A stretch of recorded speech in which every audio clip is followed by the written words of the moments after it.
E aí, pessoal, tudo bem com vocês? Começando aqui mais um bate-papo. Hoje eu tenho uma convidada muito querida, que é a Bárbara Rubim. Tudo bem, Bárbara? Tudo bem, meu querido, e você? Tudo ótimo também.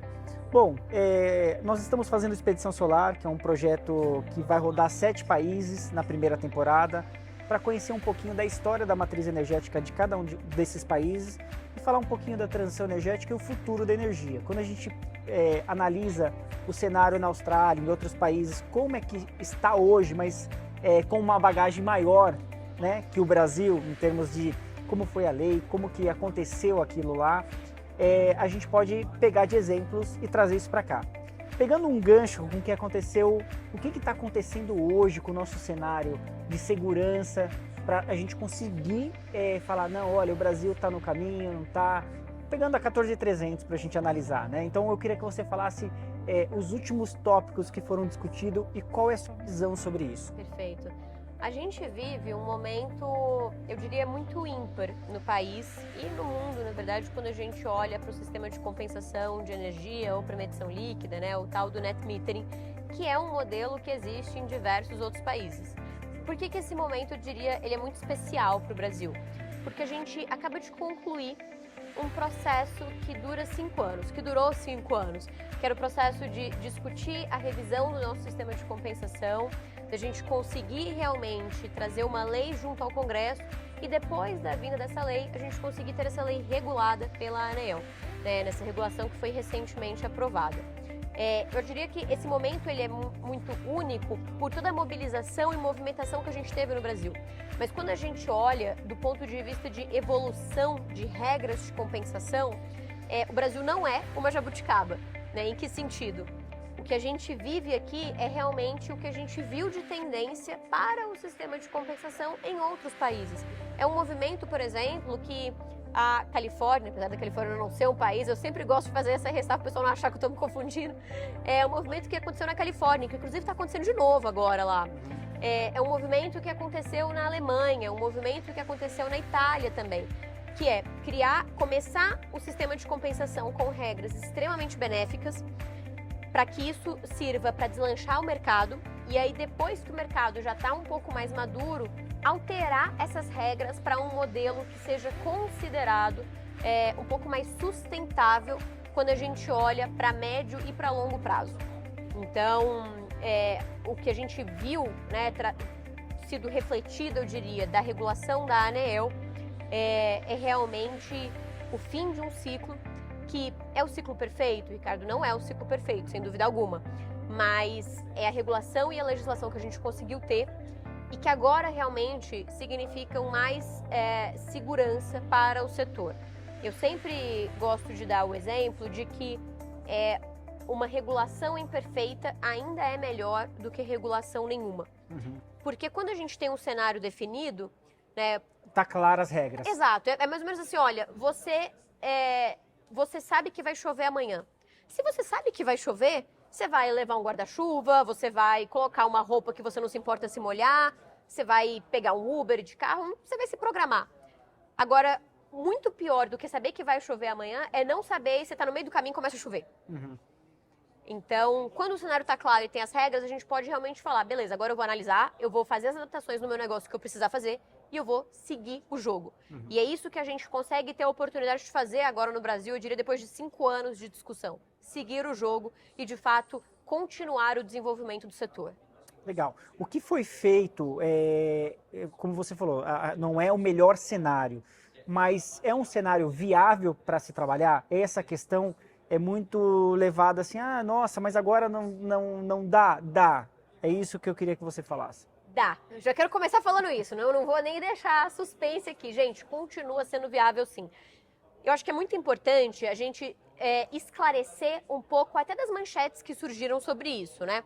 Quando a ANEEL começou de uma maneira mais intensa o processo de regulação da Lei 14.300, ela trouxe uma proposta que assustou muito o setor. E foi uma proposta que ganhou um nome de uma tripla cobrança. Por que é a tripla cobrança? Porque era uma proposta que estabelecia para o consumidor de baixa tensão, então eu costumo dizer que é o consumidor gente como a gente, a necessidade de remunerar o uso da rede de 3 formas.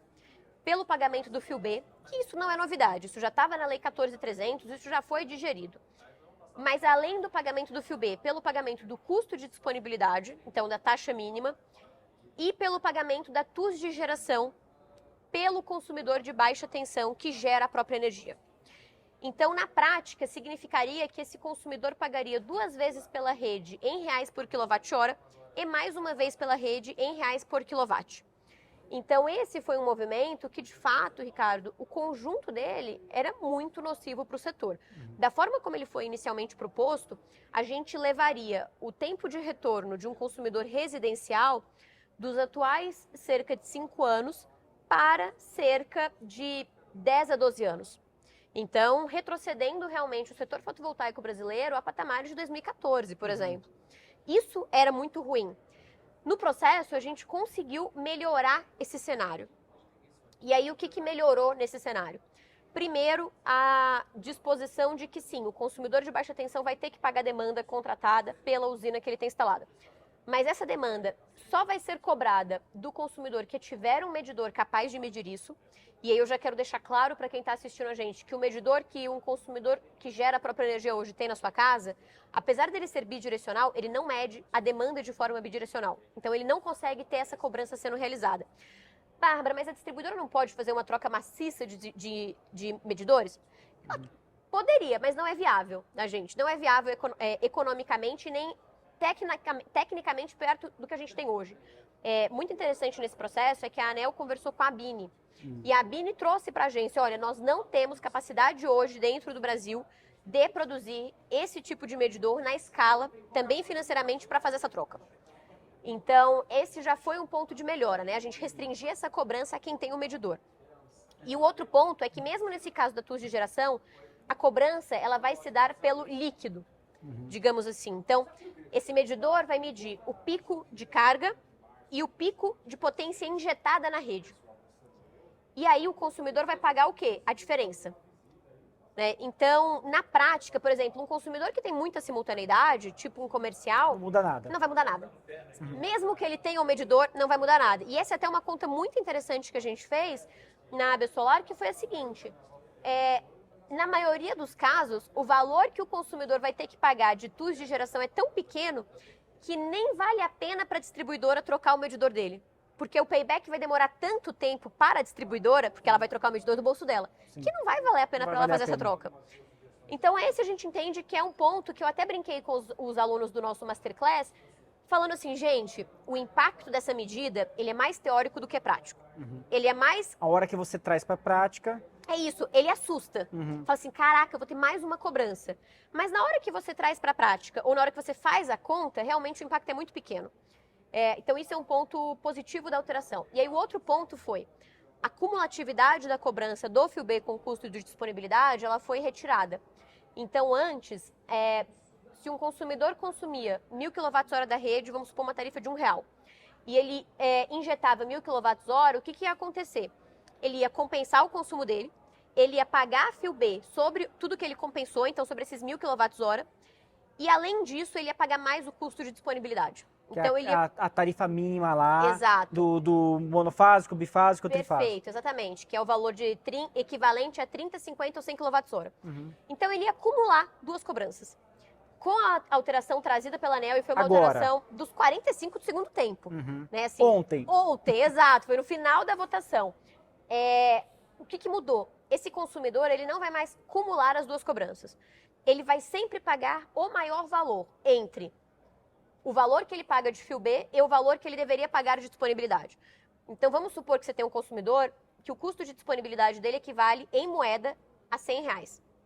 Se, quando a gente faz a compensação desse consumidor, o valor que fica para ele pagar de fio B é de R$60, esse consumidor não vai pagar 60 mais 100, que é o que a ANEEL estava propondo antes.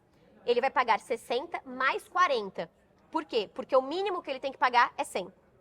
Se quando compensa, ele já está pagando a título de fio B R$105, ele não vai pagar mais nada. Ele vai pagar R$105 de fio B. Então, a gente retirou essa dupla cobrança e isso representou um avanço grande para o setor. E esse avanço, eu diria que é isso. Talvez ele tenha sido menos percebido pelo setor, porque a gente está habituado ao custo de disponibilidade, é isso, né? Quando fala da TUS de G, é uma coisa nova. Meu Deus, eu nunca paguei isso, eu sou um consumidor de baixa tensão. O custo de disponibilidade já está lá na minha conta. Agora, o custo de disponibilidade, ele é pago em reais. Ele é pago em reais. Eu não posso pagar em crédito. Não, não pode, nunca. Porque a distribuidora, isso até eu diria que é uma lenda urbana que a gente tem no setor. Eu vejo muita gente do setor falando assim, mas a distribuidora pega a minha energia, vende a minha energia e se remunera por ela. Gente, a distribuidora não tem o que fazer com a sua energia. A distribuidora, ela já contratou a energia de uma usina centralizada via leilão para atender a minha unidade, por exemplo. Se sobrou crédito do Ricardo, a distribuidora não pode pegar aquele crédito e vender para mim. Aliás, ela até pode, mas ela vai continuar tendo que pagar a energia que ela contratou daquela usina. Então, ela não ganha 2 vezes com isso. Por isso que o custo de disponibilidade não pode ser pago em crédito, porque ela não tem o que fazer com esse crédito. Ela tem que receber em dinheiro para pegar aquele dinheiro e alocar nos custos operacionais dela. Então, com essa alteração de texto que a gente tem, a gente estima que o payback vai subir? Vai. Mas ele vai subir cerca de 1 ano e meio, 2 anos.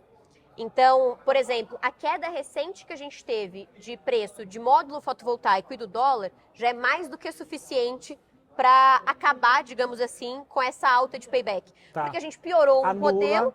Exatamente, anula. Muito obrigada. Tirou a palavra da minha boca. Você anula essa uma outra frente, que é a questão dos valores de mercado. Exato. Agora, também, parece tudo muito confuso, né? Mas quando a gente olha, assim, a tecnologia se vinga disso, né? Por quê?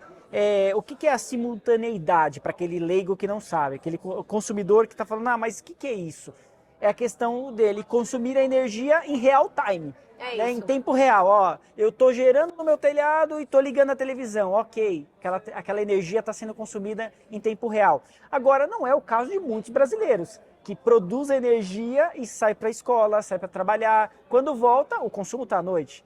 Por que eu falo que a energia se vinga? Porque daqui a pouco a gente vai ter um 2.0, que seria o armazenamento, ou a escolha de injetar ou não injetar. Né? E aí você começa a falar, não, peraí, se eu tenho o fator armazenamento, muda muita coisa.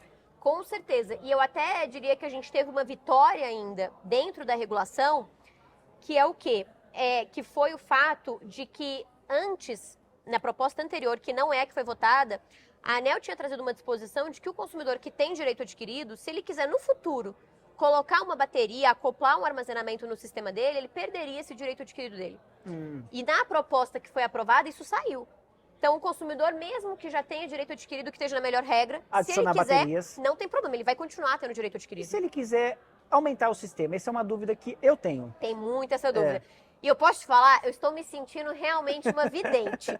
Porque quando surgiu o tema de aumentar o sistema, antes da regulação da ANEEL, a lei traz: a parte ampliada do sistema não vai ter direito adquirido.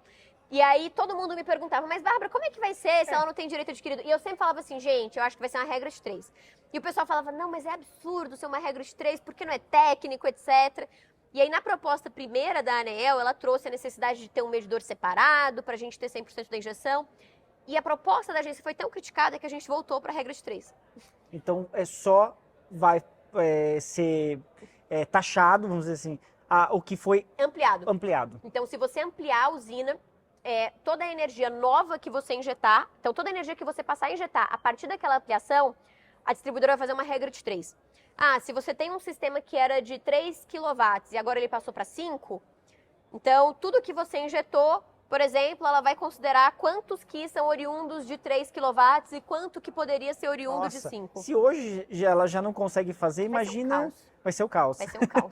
Porque eu fico imaginando hoje, né? Já não cumpre muitas coisas, né? Não. Assim, Tem muita distribuidora, Ricardo, acredite ou não, que com mais de uma década de sistema de compensação, ainda faz o faturamento do consumidor que tem GD na mão, em planilha de Excel. Eu não acredito nisso, mas... Nela, a tecnologia ainda não se vingou. Então é isso, mas pessoal, fique ligado aí na programação, no Expedição Solar, na Solar TV e no canal da Bárbara também, que a Bárbara também hoje um canal maravilhoso. Eu vi o seu escritório lá, você fez um vídeo. Que lindo o seu escritório. Aqui em São Paulo, né? Aqui em São Paulo, ele tá aí, por sinal, tô esperando uma visita sua, viu? Vamos lá, vamos fazer uma visita lá. É isso. O próximo vídeo aqui, gente, vai ser com o Ricardo lá no escritório, viu? Fica o combinado. Tá marcado então. Bárbara, obrigado. Obrigada a você, querida.